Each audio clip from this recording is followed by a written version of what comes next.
Welcome to Roberts & Co. I'm jeweller Barry Roberts, and today I thought I would share our experience of using these graphite ingot moulds. We've been using these for a few years now, getting really good results with them. However, we didn't start out using these. We started using the method we use for melting golds evolved. We started out using an electric melting furnace. We evolved into using an oxygen and propane torch. And originally we weren't using graphite ingot molds. They weren't available when I started out. They may have been in production, but they certainly weren't widely available here in the UK.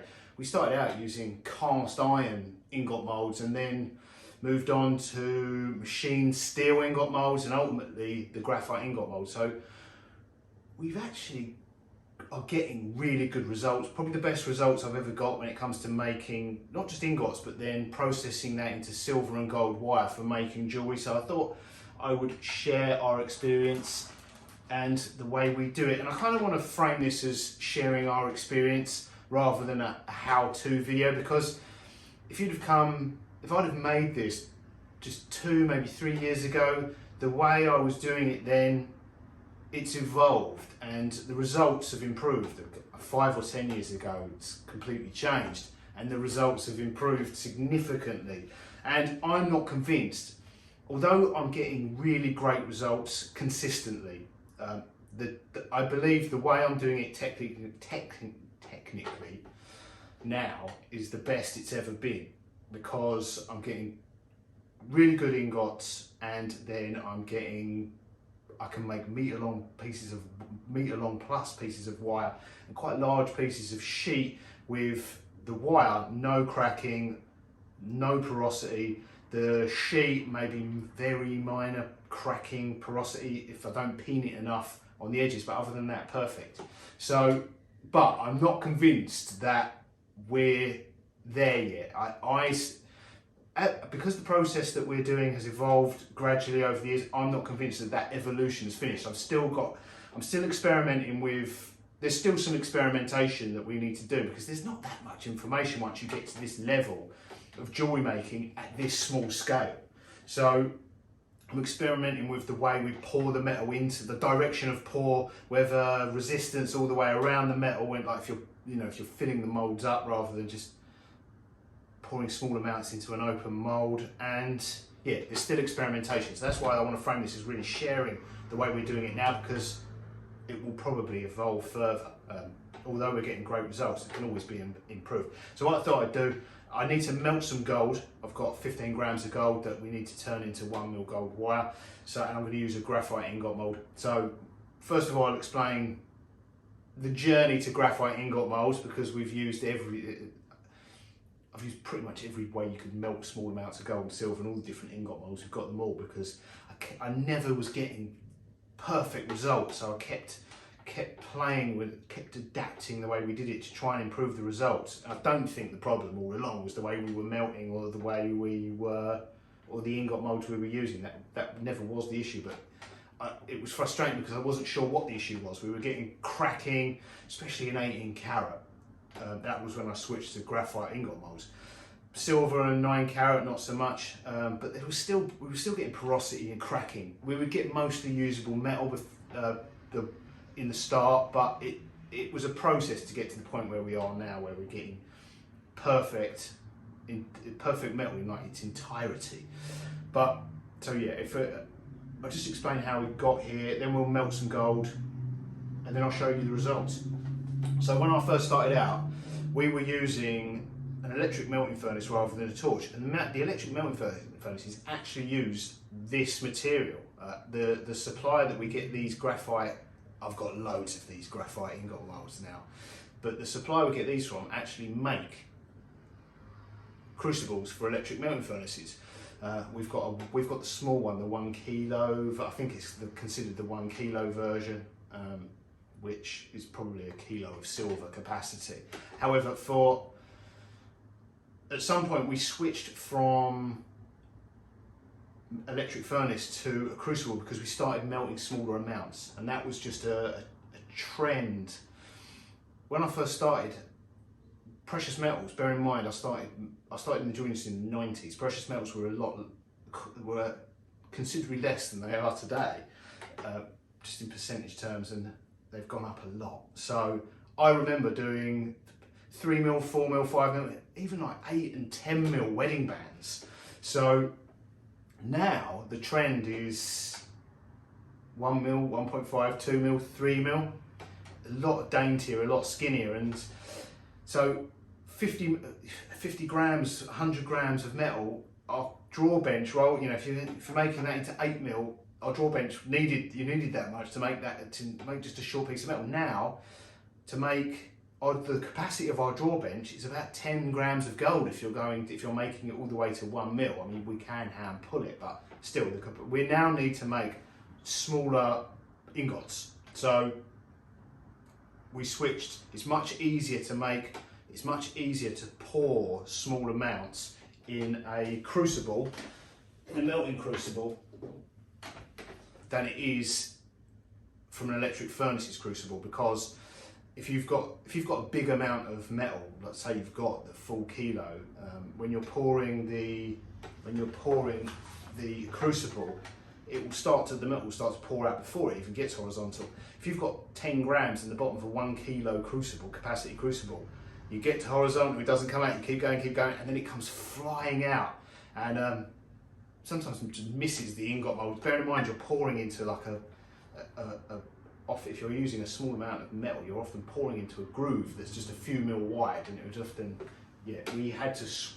originally, it's actually how I found the graphite ingot molds. Is I managed to find a Chinese manufacturer of crucibles that made a 500 gram crucible for the electric furnace, which was actually half the overall height. So it meant it was easier to pour small amounts, but then the amounts we were doing just got smaller and smaller. So yeah, we switched from electric furnace to using these kind of crucibles and an oxygen and propane, a Smith's little torch with the large melting tip on it. And again, when we were using just a propane torch to heat these up. I do recall putting them in the oven just to get the base heat, you know, like the oven 250, getting them nice and hot, and still propane torching them. And then we were pouring through a propane flame. But these take this size, certainly this size. You can get smaller ones, but these take a lot. These cast iron ingot molds take a lot of energy. You have to get them hot, or the metal will just bounce out. It's dangerous not to have these pretty warm. These take so much energy to get up to a suitable temperature to pour metal into. So we went from those to the smaller machined steel like this kind of ingot mold. I never really liked the 2-part molds. I always ended up with a seam flashing down where the joint was, and also I just found with these I got a lot of porosity. Like, I think that was just the air couldn't get out. I never had much success. I never had as much success with these 2-part molds as I do with the open molds. But I know some people use these exclusively, so that may have just been the way I was doing it. But yeah, I found that the air just didn't. The metal tended to escape, but not the air. So you ended up with flashing that always had to be cleaned off along the seam of the 2-part mold, and porosity and at the bottom. I didn't get on with those. So then we got light. I found these were pretty. This was a lighter weight steel ingot mold. This was really good. Loved those. But then the graphite were really an evolution of this, because this took way less energy than the steel ones or the cast iron ones to get up to a suitable temperature to pour metal into. The graphite ones these graphite ones heat up so quickly and easily. You can actually get these red hot really pretty rapidly. You can actually, like, there's so little information available on the internet and in books when you get to this, when you're about melting precious metal alloys. Now, I know a lot of bullion dealers use these. When I was first considering buying these, because the Chinese supplier that I was buying the melting crucibles for our furnace from was sending me flyers and emails from time to time, and so I knew these had become available, but then I was having problems with 18 karat, so I was kind of wondering whether it was the ingot molds. I think it turned out it's because I was skipping the peening process. I was skipping a process which no one tells you, or people tell you can skip. I think they're wrong, because that seemed to iron out all the problems as soon as we started doing that to a significant level. But anyway, I thought maybe I wasn't getting the ingot molds hot enough. So then I remembered that the Chinese sold these. I was trying to find information about these online. I was trying to find, like, I'm going back probably 4 or 5 years ago. I was trying to find information if any jewellers were using this, because I knew bullion dealers used them for, but bullion dealers are obviously using pure pure metals, not alloys. Whereas jewellers, we're using alloys, sterling silver, the 9 carat, 18 carat, they're alloys. So I couldn't find really any information about jewellers using these at that time. There's more information out there now, but it's still quite limited. But all the information I did find from jewellers was, I knew it was wrong, because I found one chat. I think this was when this wasn't at that time, this was slightly later, because I was having issues with 18 carat, and again I wondered if it was the ingot moulds. I was having issues with 18 carat cracking, and I found this chat, the only chat I could find at the time, about using graphite ingot moulds, and someone had asked the question, can you melt precious metals in a graphite, in the ingot mould, in a graphite ingot mould specifically? And someone just wrote, like, it was along the lines of, I'm a professional experienced jeweller and amateurs shouldn't be doing this, because of course you cannot melt precious metals in a graphite crucible. These are made, in a graphite ingot, but like I was saying, these are the same material that the melting crucibles are made out of, so you actually can. And then that whole thread just went on, just was really unhelpful. So it was saying, no, it didn't really, it said, no, you cannot, first of all. Then someone else said the graphite will be destroyed before you get to the melting temperature of gold or silver. And that was like someone with a PhD in material science or something. They were wrong. But then they may not have been wrong, but whatever this is, the Chinese graphite does not melt before gold and silver melts. So that was wrong. And then it just got into a whole thing of someone else saying, well, we're all beginners once, take it easy on the guy, if he doesn't know, he doesn't know. And then someone else was saying, well, just completely, I use steel ingot moulds and they're great, just nothing to do with graphite ingot moulds. So the whole, I ended up wasting just an hour, like you're wasting time now listening to me explaining this silly story, but they were all wrong. And I tried melting in these. You can melt. I tried melting silver grain, you can melt them, and I kind of want to experiment with that a bit more, but like if you've ever used an electric melting furnace, the crucibles degrade. They start off almost like, this looks like shiny, when these are new, they look like the way I would describe, they look almost like the Teflon coating of a saucepan and feel really silky smooth. But when you've torch fired one, up to the temperature, up to melting temperature, the same as if you've ever had an electric melting furnace, they then sort of they look almost like volcanic rock, and they start to disintegrate, and you only get a few melts out of them. So using these as an ingot mold, they last a real long time. Like, I've done dozens of melts in some of these, and they're still working fine. But the ones I melted metal in directly, getting them up to that temperature, I reckon you get less than 10 melts out of one of these, and then it would be unusable, because they're a lot thinner walled than the actual melting crucibles.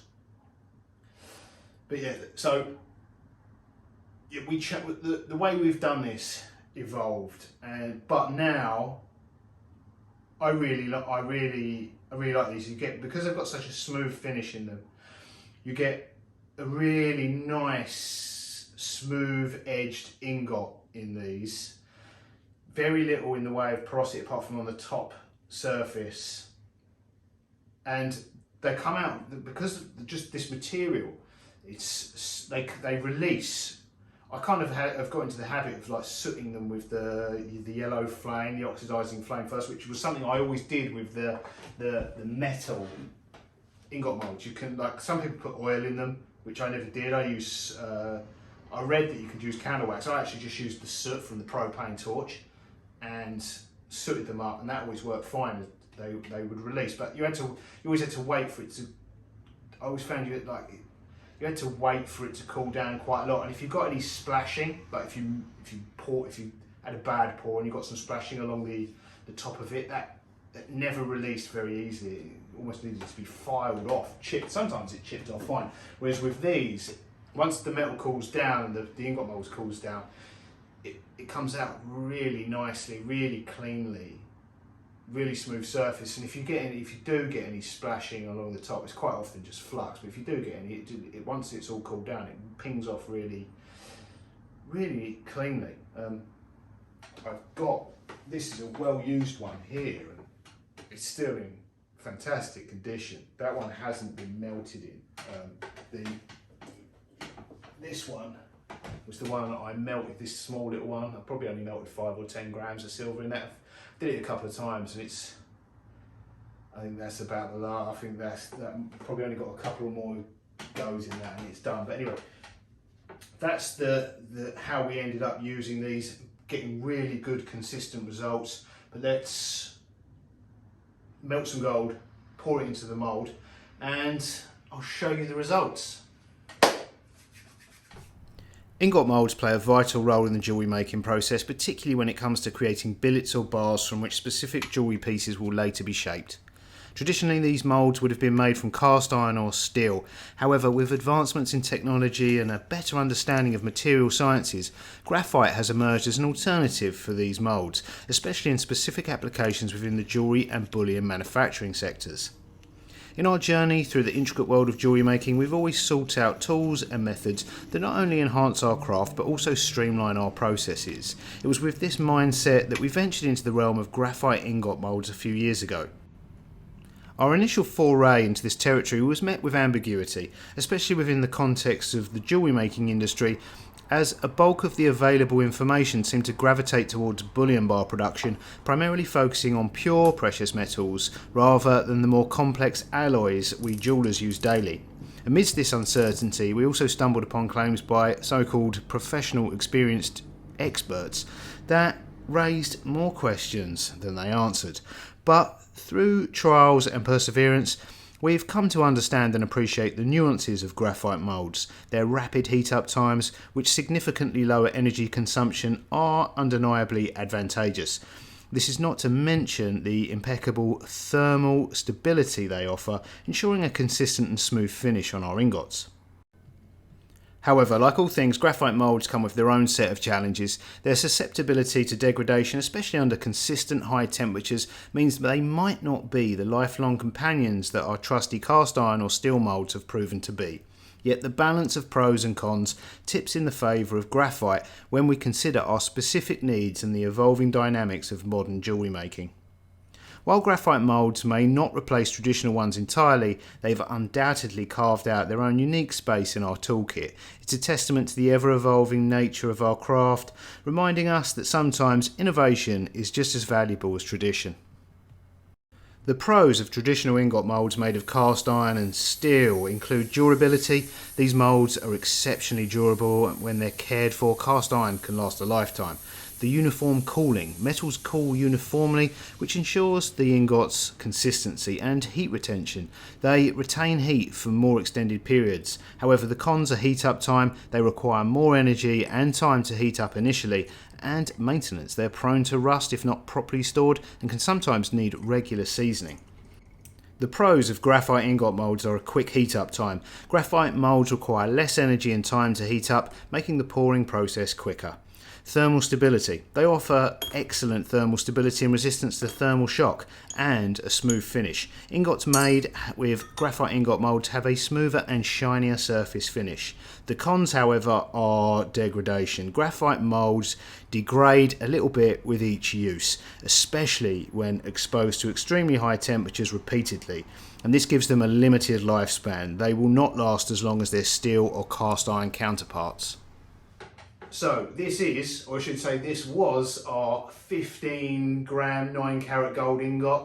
We've now turned this into 1 mil round wire. It's a bit over 1 mil, it's just under 1.1 mil, and this is about 1.3 meters in length overall, and it is usable in its entirety. There is no cracking, no porosity along the entire length, apart from the knurling at the end where the draw tongs of our draw bench were gripping it to pull it through. So yeah, before all this experimentation, invariably silver and 9 karat gold less so than 18 karat, but even then, there might, if we were making this before our experimentation, we would invariably end up with some sections of it with either porosity or cracking. We would never end up, very rarely, it was luck more than judgment, that we would end up with a 1.3 metres of usable wire in its entirety. Most of it would be perfectly good quality, but there would always be some areas, and we seem to have ironed that out. Funnily enough, I don't think it was anything to do with the way we were melting it, whether we were using a torch or a melting furnace, or I don't think the ingot mould made that much difference. I think it was skipping the peening process. But again, there's so little information once you get to this stage, this technical detailed information.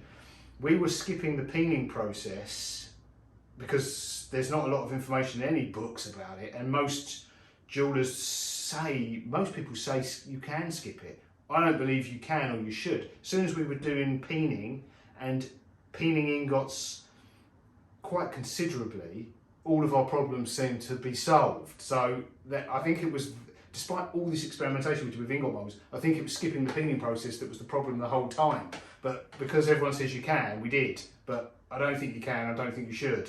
So peening ingots solved most of our problems with cracking and porosity.